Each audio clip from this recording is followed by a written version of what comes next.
জন্য ফুলের তোড়া নিচ্ছি। মায়ের আছে জন্মদিন, আর একটু রাজভোগ নেব। কি সুন্দর বানিয়ে দিল তাড়াতাড়ি। এই যে মায়ের রাজভোগ চলে এসেছে। তোর কাছে রাখ ওটা।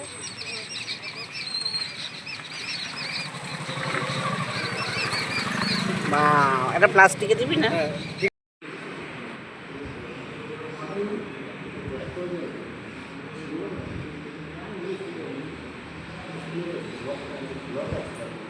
চলে এলাম মন্দিরে।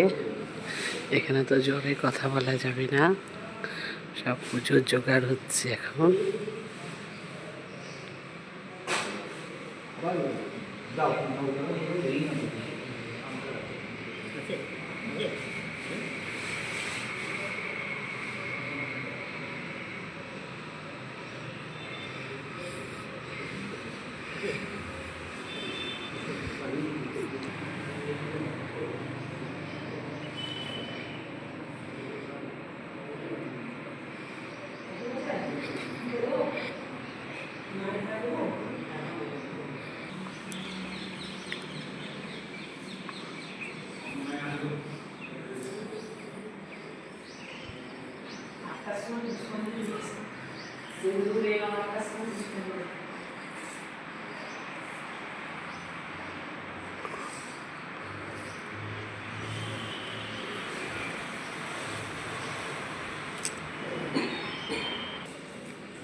এই ফটোটি এখন সাজানো হচ্ছে, এখনো গয়নাগুলো রেডি করা হচ্ছে, পরানো হবে মাকে।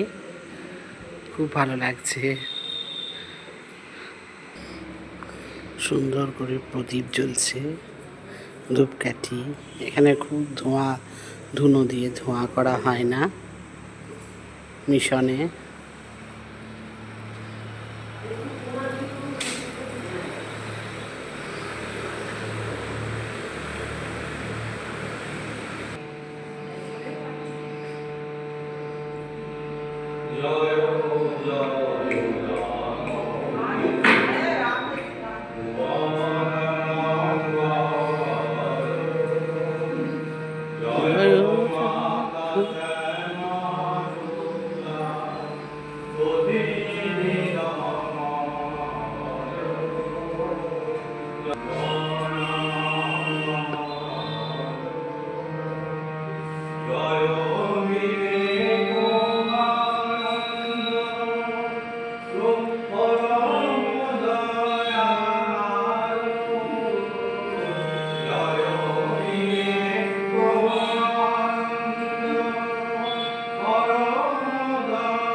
এভাবে সুন্দর করে সব সাজানো হয়েছে।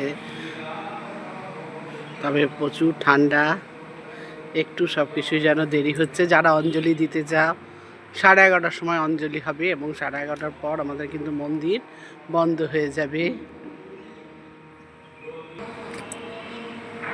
এই যে আমাদের মিশনের রামকৃষ্ণ মঠে গার্ডেন, খুব সুন্দর গার্ডেন হয়, প্রচুর গাছ লাগানো হয়েছে। ফুল এখনো ফোটেনি, অল্প বিস্তর ফুটছে, ভালো লাগছে। ভক্তগণ আসছে।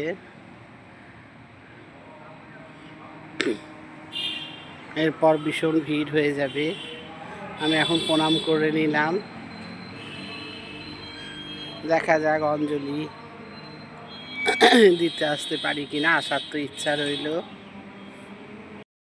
তাহলে সংসার ধর্ম একটু করে আসি, আবার 11:30টার সময় অবশ্যই আসার চেষ্টা করব, বা আসতে তো মায়ের কাছে ইচ্ছে করি। আসবো, অঞ্জলি দেব। তবে আমার ভীষণ ব্যথা পায়ে শুরু হয়েছে, সেই জন্যে দেখা যাক কতদূর কী হয়। সব ব্যবস্থা করে আসি, তাতে একটু বেশিক্ষণ থাকবো, অসুবিধা হবে না। মাকে প্রণাম করে গেলাম, সবারই জন্য মঙ্গল কামনা করে গেলাম। এবার তাহলে টাটা। তোমরা সবাই দেখো, যারা অঞ্জলি দেবে 11:30টার মধ্যে কিন্তু অঞ্জলি হবে। এবার পুজোয় বসে যাচ্ছে। চলে এসো তাড়াতাড়ি। টাটা।